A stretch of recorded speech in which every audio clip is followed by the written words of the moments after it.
Hello everyone, welcome to no more GK.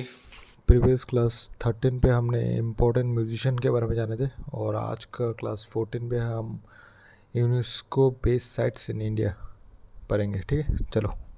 कभी सोचा है कि दुनिया में कुछ जगहें इतनी खास क्यों होती हैं? मतलब वो सिर्फ एक देश की नहीं रह जाती, बल्कि पूरी पूरी इंसानियत की अमानत बन जाती हैं। असल में यूनेस्को का वर्ल्ड हेरिटेज साइट का दर्जा मिलना ठीक यही सम्मान है। ये एक तरह का सर्टिफिकेट है जो कहता है कि ये खजाना हम सबका है। तो फिर सवाल यही उठता है कि आखिर किसी जगह में ऐसा क्या होता है जो उसे पूरी दुनिया का खजाना बना देता है। चलिए आज इसी सवाल की तह तक चलते हैं, समझते हैं भारत के इन अनमोल नगीनों की कहानी को। और इस खोज में हमारा गाइड वो होगी ये लिस्ट। यही वो नक्शा है जो हमें भारत की उन शानदार जगहों तक ले जाएगा जिन्हें यूनेस्को ने दुनिया की विरासत माना है। तो चलिए इस सफर की शुरुआत करते हैं। तो सबसे पहले हम चलेंगे समय में बहुत पीछे, मतलब बहुत ही पीछे। अपनी यात्रा की शुरुआत करेंगे उन जगहों से जहां से भारत की कहानी की पहली गूंज सुनाई देती है। हम बात कर रहे हैं उस दौर की जब इतिहास लिखा नहीं जाता था, बल्कि पत्थरों पर उकेरा जाता था। ये निशान हमें उस भारत से मिलाते हैं जो किताबों में नहीं बल्कि गुफाओं और खंडरों में आज भी सांस लेता है। और पता है सबसे हैरान करने वाली बात क्या है? इन जगहों की वैरायटी। जरा सोचिए, एक तरफ है भीमबेटका की गुफाएं, जहां हमारे पूर्वजों ने हजारों साल पहले अपनी दुनिया को पेंट किया था। तो दूसरी तरफ है धोलावीरा, एक पूरा का पूरा शहर। यह दिखाता है कि उस जमाने की इंजीनियरिंग कितनी कमाल की रही होगी। और फिर आता है सांची का स्तूप, जो शांति और आस्था का प्रतीक है। ये तीनों मिलकर हमें प्राचीन भारत की एक पूरी जीती जागती तस्वीर दिखाते हैं। चलिए अब कहानी में थोड़ा आगे बढ़ते हैं। अब हम आते हैं एक ऐसे दौर में जहां राजा महाराजाओं और सुल्तानों ने अपनी ताकत और अपनी आस्था को पत्थर में तराश कर हमेशा हमेशा के लिए अमर कर दिया। भारत के लिए यूनेस्को के साथ यह सफर एक बहुत ही खास साल में शुरू हुआ था। वो साल था 1983, जब पहली बार भारत की कुछ जगहों को ये ग्लोबल सम्मान मिला। और ये हैं वो चार स्तंभ जिन्होंने इस विरासत यात्रा की नींव रखी।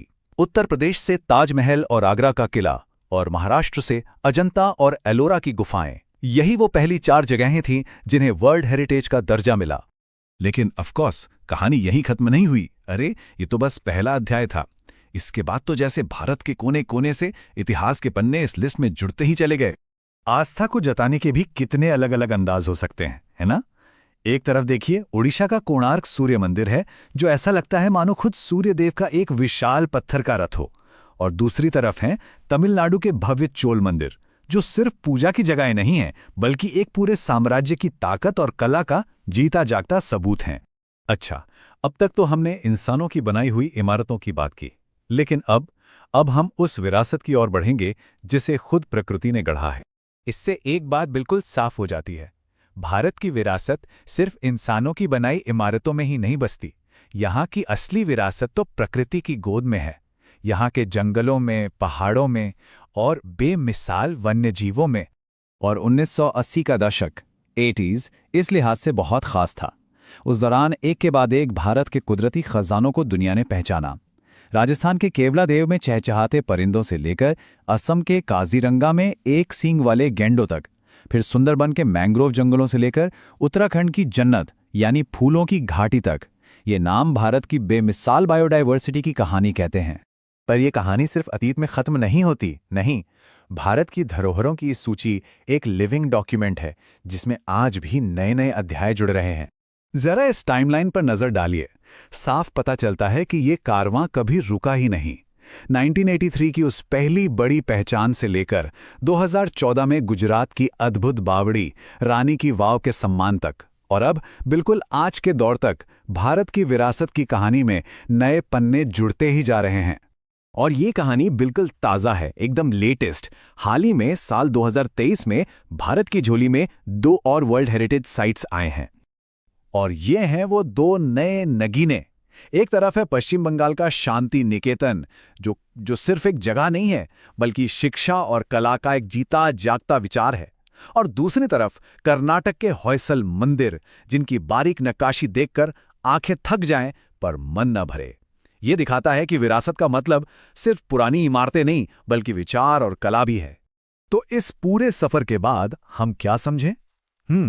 यही कि भारत की वर्ल्ड हेरिटेज लिस्ट कोई एक कहानी नहीं है, बल्कि कहानियों का एक पूरा गुलदस्ता है।